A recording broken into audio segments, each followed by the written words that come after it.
गजनर कटिया बगहलौरिया पराज करे लगबू बगहलौरिया पराज करे लगबू लइकन के प्यार वाला फीस द। अच्छा की बात बा। अरे अपन जवानी जिला बेतिया के लिख दो। सुना अपन जवानी जोगा पट्टी के लिख दो।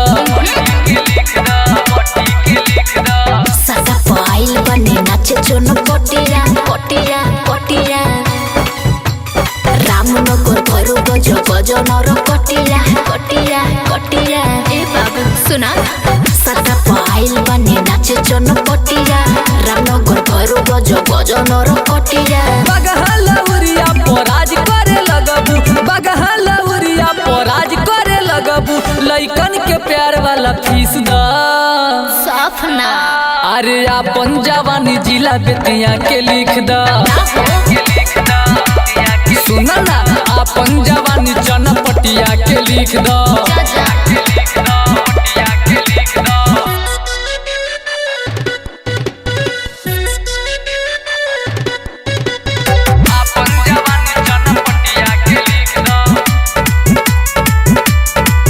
जोगा पहटी नवलपुर न जाइब दोबारा डांस करवा के उकास देला नारा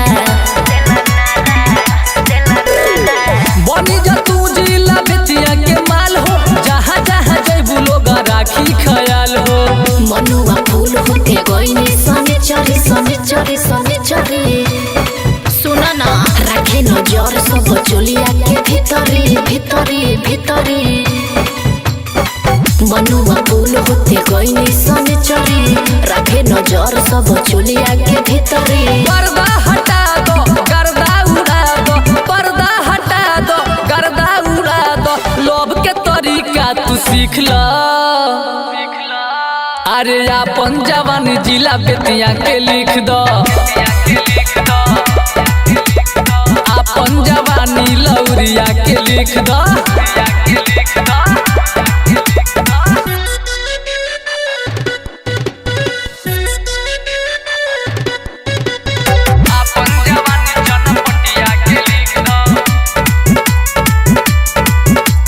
चौतारवा परसौनी जब हम गईनी केतना लइकन के पागल बनैनी गोरी हो लइकन के जनी पगलावा चंपारण जिला के मोहर लगावा। लगेला डर बड़ी धड़केला छतिया छतिया छतिया ए जाके लइकन के बाउर हो दतिया हो दतिया हो दतिया लगेला डर बड़ी धड़केला छतिया ए जाके लइकन के बाउर हो दतिया विनय भोजपुरिया के सटी पजरिया विनय भोजपुरिया के सटी पजरिया राउटी के माजा तू चीख ल। अरे अपन जवानी जिला बेतिया के लिख दो। अरे अपन जवानी चनपटिया के लिख दो।